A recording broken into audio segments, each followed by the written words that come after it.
World War I had just ended and peace was bestowed upon the United States. 20 years later, on September 3rd, 1939, Germany had just invaded Poland. War was declared by the Prime Minister of Britain, Neville Chamberlain, and the spark of war had lit the world, and everyone was caught on fire. The two sides consisted of the Allies and the Axis. The Axis consisted of Germany, Italy, and Japan. The Allies consisted of the United States, Britain, France, the Soviet Union, Australia, New Zealand, and India. World War II had taken most of the population of people in America, and the economy had hit rock bottom. And work was also very hard to come by, leaving many with little money to survive and live on with. In 1941, America had joined in the war and fought on the Allies' side. The war had lasted for 5 years, and America suffered many casualties. The population of America dropped tremendously, and after the war, the economy crumbled and the population was at an all-time low. On December 7, 1941, the Japanese Empire launched an attack on the United States Naval Base in Hawaii. The people of America were caught off guard, and during that tragic day, over 2,000 innocent people died. Many of the Americans were outraged and did not want anything to do with the people who had bombed one of their naval bases and killed many people. During that time, nobody wanted to be affiliated with anyone with Japanese ancestry. Many people believed that the Japanese were disloyal and were plotting to do harm against the United States. Some Americans were afraid that the Japanese were plotting to do harm to them or their loved ones. The Japanese were treated terribly and were shown racism and were denied some rights that almost everyone should have. Some even speculated their Japanese neighbors to be spies or saboteurs. Americans treated the Japanese people like garbage and did not want anybody who were of Japanese ancestry to be around them or their families. The American people in their righteous might will win through to absolute victory. 2 months after the Japanese bombing of Pearl Harbor, U.S. President Franklin D. Roosevelt signed Executive Order 9066, ordering all Japanese Americans to evacuate the West Coast with the allowed use of military forces without a trial or jury. This resulted in the relocation of approximately 120,000 people, many of whom were American citizens, to one of 10 internment camps located across the country. A traditional family structure was appended within the camp. As American-born children were solely allowed to hold positions of authority, some Japanese American citizens were allowed to return to the West Coast beginning in 1945. The last camp closed in the March of 1946. That I am about to sign provides for a restitution payment to each of the 60,000 survivors.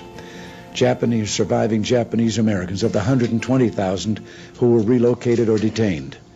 Yet no payment can make up for those lost years. So what is most important in this bill has less to do with property than with honor. For here we admit a wrong. Here we reaffirm our commitment as a nation to equal justice under the law.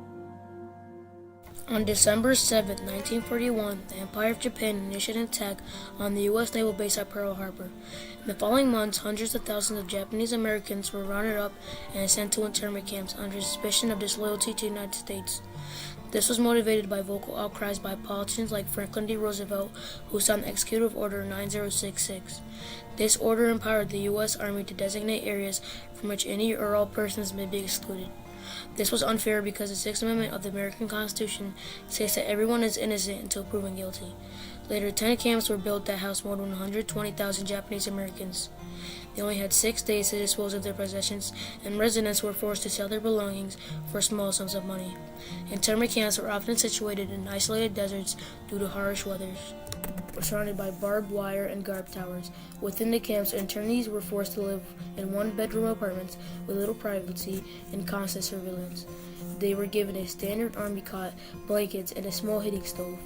Despite the harsh living conditions, internees tried to establish a sense of community.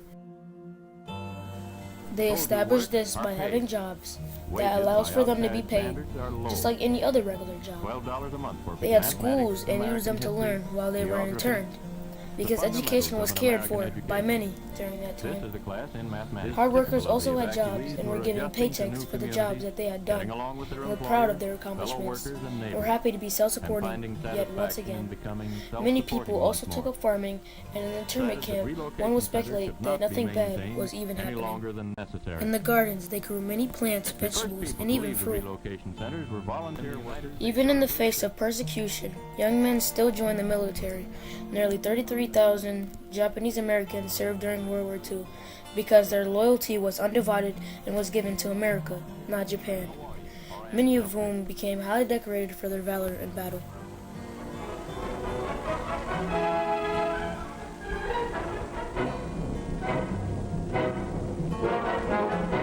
Only 35% of the country thought that the Japanese Americans should be allowed home once the war was over. This sentiment kept the camps open for over 3 years. Many internees were outraged because they believed they should go home.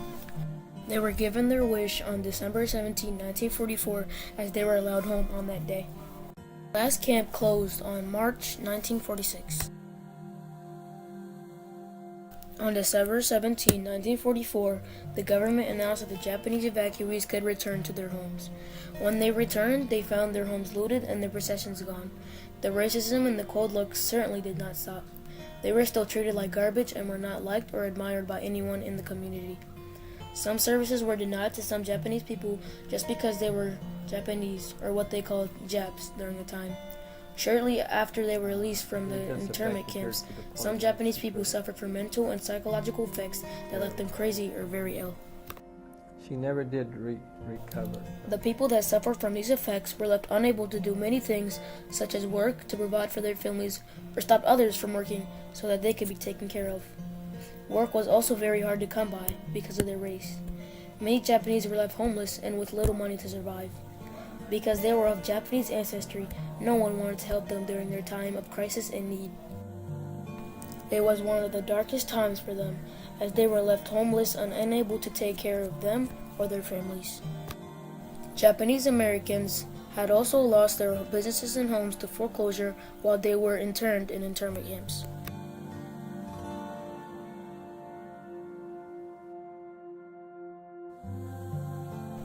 In 1988, 43 years after the release of the Japanese from the internment camps, President Ronald Reagan signed the Civil Liberties Act that compensated more than 100,000 people of Japanese ancestry who were falsely imprisoned in the internment camps during World War II. The United States government offered a formal apology and $20,000, which is $40,000 as of today, restitution to each of the surviving victims of the false imprisonment. On February 19, 1976, Gerald R. Ford officially resigns the Executive Order 9066.